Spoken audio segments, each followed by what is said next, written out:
a lot of people I talk to wonder, what's the best way to choose a mediator to mediate a divorce?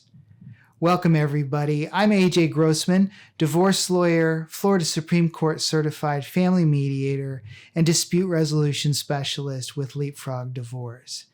So how do you choose a mediator? So I wrote a blog article many years ago comparing mediators to magic wands. If you're a Harry Potter fan, you'll be very familiar with wands and how they're very individual to each wizard or witch or what have you. If you don't like the Harry Potter series, if you've never read a book, if you've never seen the movie, then you won't know what I'm talking about.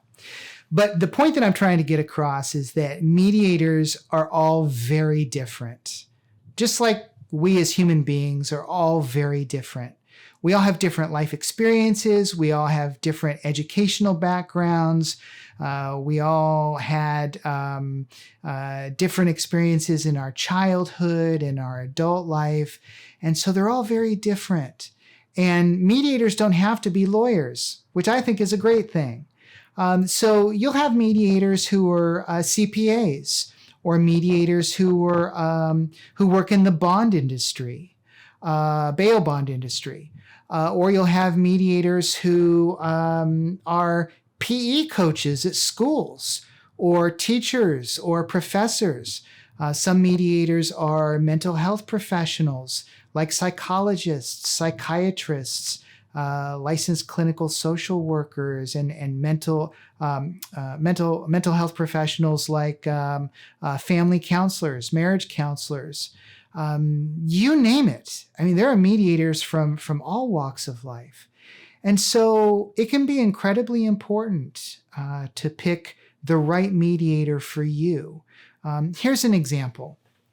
So if you are more of a feeling type of person as opposed to a thinking type of person. So in other words, your preference is to make decisions based upon how you feel, instead of going through an analytical, logical process, thinking about things. So if you're a feeler type, you might want to look for a mediator who is similar, so that mediator can more easily understand your perspective and where you're coming from. If you have an issue in your divorce, a hot issue in your divorce, surrounding your young children and how to parent your young children after divorce, you might want to hire a mediator who is a mental health therapist with some special expertise in working with young children or working with parents with young children. And so think about your marriage, think about the issues in your divorce, think about your personality type, your spouse's personality type, the types of people that you connect with, and the types of people that you don't connect with, and then try and find a mediator that matches as many of those things as possible. Here's another example in the negative, somebody you wouldn't want to choose.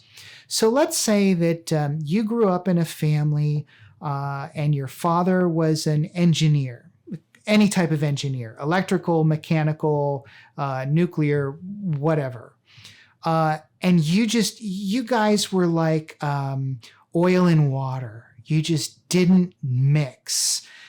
You couldn't see your dad's perspective and he couldn't understand your perspective.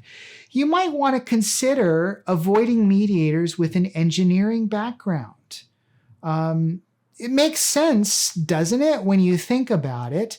We all like to work with and associate with and hang out with people we like who are usually pretty similar to us. So you want to do the same thing with a mediator. So I hope you found this video helpful. I hope you've enjoyed it. If so, please consider liking it and subscribing to my channel. I'm releasing new videos all the time. Again, I'm AJ Grossman, divorce lawyer, certified family mediator, and dispute resolution specialist with Leapfrog Divorce. Have a wonderful day and be well.